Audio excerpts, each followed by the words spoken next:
Hey, I'm Jeff and welcome back to another video. I just picked up these two mini phalaenopsis orchids from my local grocery store. Now there's nothing wrong with buying plants from a grocery store, but just sometimes they probably don't receive the greatest care. These ones were quite literally in the produce section just on a little table. Now these things are looking a little bit rough. This one is quite literally losing the flowers, so it looks like it's pretty much done flowering.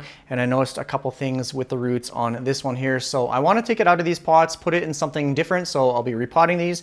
Now I don't recommend repotting plants that you immediately bring home. You want to make sure that they acclimate to your home. Plus you don't want to repot an orchid when it's blooming because it's probably going to go into shock and lose its flowers anyways. But since this one is just looking not good, I noticed a couple other things with these plants that make me want to take them out of these pots immediately, and I'll tell you why. When I was looking at these plants, I wasn't really looking at the roots, which I probably should have. I was paying more attention to the flowers. Like, look how gorgeous these little flowers are. The white one here has a little bit of kind of like a purple pink undertone to it as well. The flowers aren't looking the greatest, but what I should have done is taken them out of the pot. I knew this one looked a little bit rough. It has some physical damage on the leaf. This one has a little black spot. I'm not too sure what that is. And then this leaf, it's not looking the greatest. This one over here, leaves look fantastic. But when I took them out of the pot, this one is actually way worse than this one right here. And by the way, these were about $15, so not super expensive, but looking a little bit rough. So you can see a crusty root right in here. So that's dried up, that'll have to be cut off. But these roots are really healthy. Healthy roots are nice and green. They're not mushy or anything like that. Now, the one thing I noticed right away is this one is in sphagnum moss. So that is not obviously an ideal growing medium for orchids. I prefer the chunky orchid mix, which I'll show here in a second. But when I come over to this one here, you can see lots of like nasty looking roots. Take it out of the pot. Right here, those brown roots, like this right here, that is all rotting roots. Even on the underside here. So these are all rotten. This one right here, it's looking nasty. And then I noticed this. It's in one of those soil plugs, and they literally just stuffed a little bit of sphagnum moss kind of right in the front. And honestly, probably in a week's time, this one would have been on a discount rack. So the leaves still looking really good. So that's why I didn't think there was going to be a problem with this one. Like I said, I kind of noticed those roots, but definitely take them out of the pots before you buy them. So look at all those rotten roots. So I'm just going to take my pruning shears, and again, I'm not really too worried about this. I know it will recover. I'm just going to cut off, like look at this, it's just deflated, just a flat root. But it does still have some healthy green roots, so I'm just going to cut off all the rot, pretty much up to the green part and just slightly above it. So like look at this. This is actually, that's terrible. They literally just stuck a little sliver of moss in there, so, and then they just keep it soaked. So just gonna cut these roots off, and then I'm gonna take the soil plug out. I'm just gonna cut this root off completely because it's pretty much rotten right to the top. And then just literally peeling back, it just falls off like that. So I'm gonna cut this rot off like that. This one's still okay. I'm actually surprised at the rest of the roots. They're actually looking pretty good. So I'm just going to cut all of the black stuff off. I know when you have root rot, they say to rinse the roots off with a diluted hydrogen peroxide water mixture. I'm simply just going to rinse it off with some water, and yeah, I'm confident that they will be fine. Now for this next one, like I said, this one looks really good. The roots look really good. Might be a little deceiving, but we'll peel away at the sphagnum moss here. This one's a little bit thicker, so it does have some rotten roots right here, which this one is all dried up. It literally just falls off. So not ideal for these plants. Sphagnum moss is not ideal for orchids. Orchids, they need their roots to breathe. They need airflow. So that's why you have them in those chunky mixtures. You cannot suffocate them with like just a regular tropical potting mix. Those roots will rot super, super fast. So I just sprayed off the entire plant, the roots as well as the leaves, just making sure they're nice and clean. Now, before I get attacked in the comment section, the general rule is to not get the leaves wet, just because you don't want water sitting in like the crown of these leaves, so right down there, otherwise it has the potential to rot. You can simply take a paper towel, clean it up. But the reason why I'm not worried about water on the leaves is because of airflow. When you have good air circulation from a little fan like this right here, it just keeps rotating. That's why I'm not worried about having water on leaves, and I also spray off my jade plants as well. So it's okay to have water on leaves, you just can't have water sitting on the leaves, otherwise that's where you're going to run into like fungal issues and rot. But you can correct that simply by using a little fan, a little oscillating fan like this. Now, when choosing a pot for an orchid, you have to think about its roots. Now, you'll often see these plastic see-through cups, but they'll have little slits on the side. This is because the roots need to breathe. They need to have airflow to the roots, otherwise they will quickly rot. Now, you can use one of these orchid pots. There's different sizes. I wouldn't go too much larger than the root system itself, or you can even use terracotta. Terracotta is very porous. It absorbs soil moisture, so it doesn't stay wet for too long. So I'm going to be putting one of them in the terracotta pot, so that would be pretty much a perfect size for this plant. And then I'll be putting one in one of these orchid pots. So this one actually looks like a fairly good size for the root system that it has on this one. This one, it's okay, but it's maybe just slightly large. But again, it all depends on the type of soil that you use. Now, I just happen to have some of VeryPlants orchid mix. It's just a nice chunky, gritty mixture. It's got some bark and some stones, and I do have my other orchids in this mix as well. I'm gonna start with this one here first, and I know people buy orchids pretty much for their gorgeous flowers. Now, once a flower spike dies, the plant is not dead. I think they're still very beautiful plants. Like this one right here has light green leaves, which I think are absolutely gorgeous. Now, if you have a flower spike that is kind of like half dead, you can trim it and hope that it reblooms from the same spike. But if your spike completely dies off, then you can simply trim it.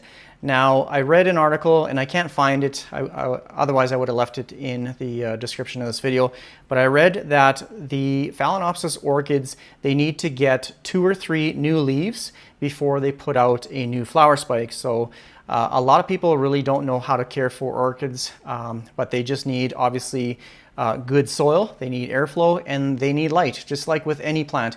Like, you can't put this in a dark corner or like on your table. It might look good for a while, but it's going to be very, very slow growing, or maybe not growing at all. So when the flower spike dies off, you're not going to see any new growth, and you're probably not going to see a new flower spike. So that's why people get kind of, I would say, frustrated with these plants.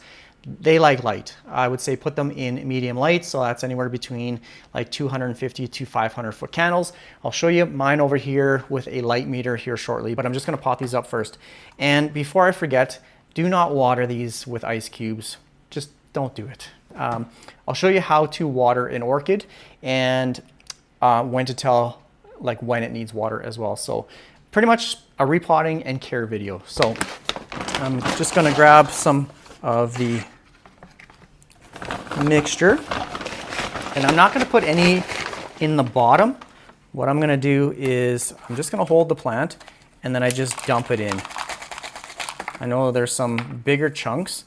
Might be a little bit tough if you have kind of like a smaller pot like this. You can just put it on the sides, tap the sides. Where's my pencil? Every video I lose my pencil. Okay, it was hiding. It's right here. So, whoops, whoa, and I got a sliver. Just gonna bring this over here. This is, again, where a pencil comes in handy.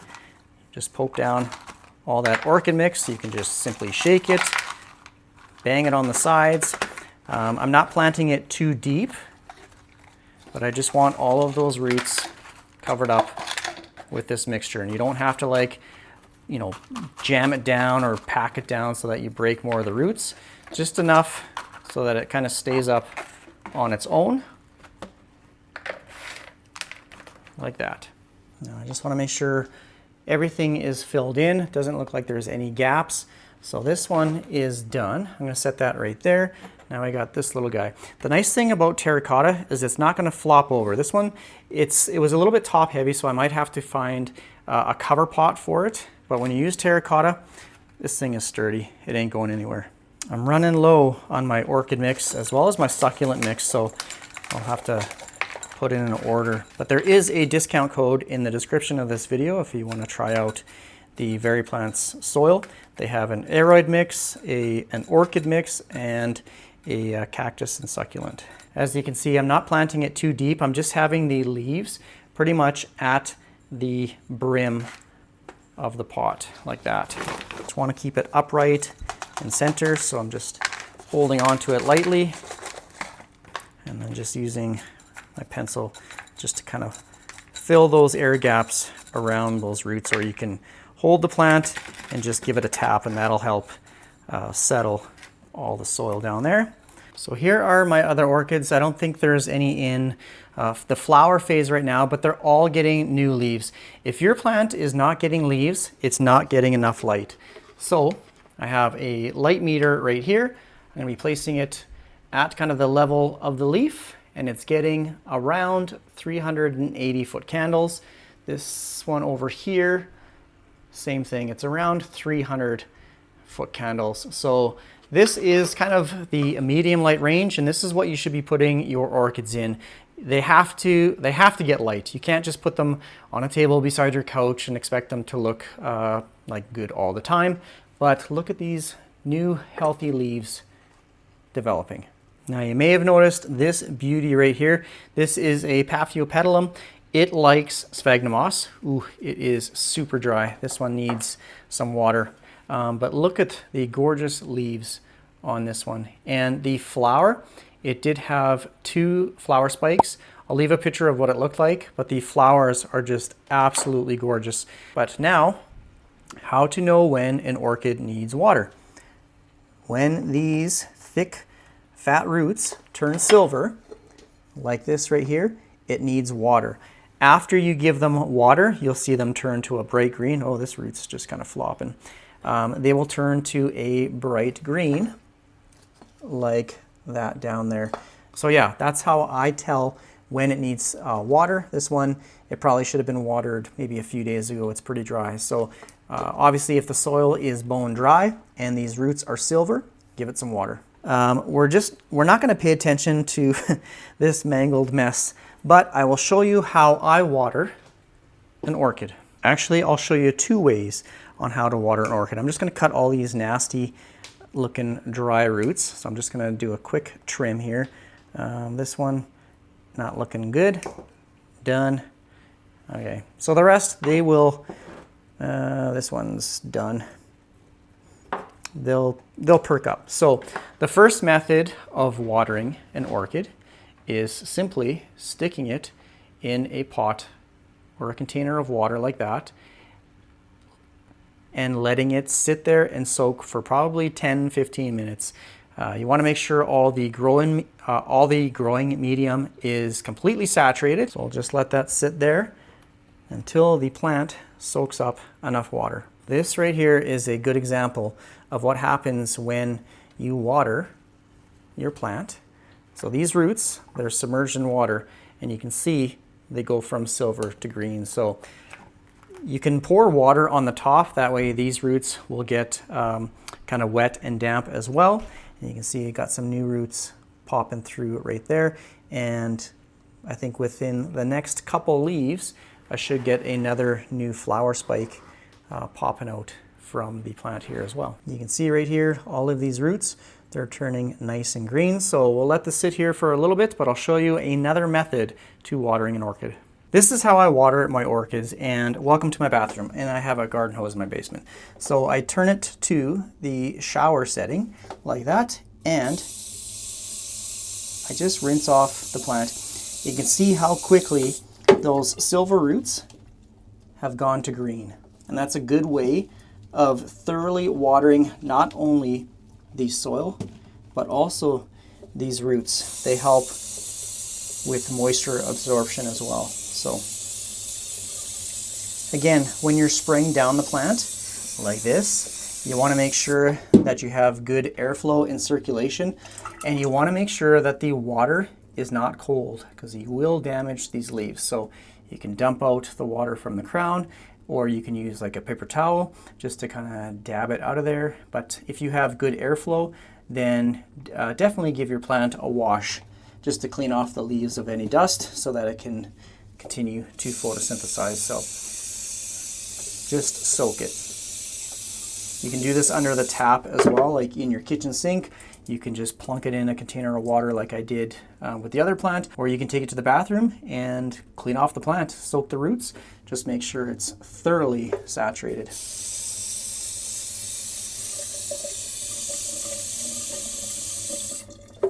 We'll let it kind of drip through, and this one is done. Okay, watch. I got a paper towel.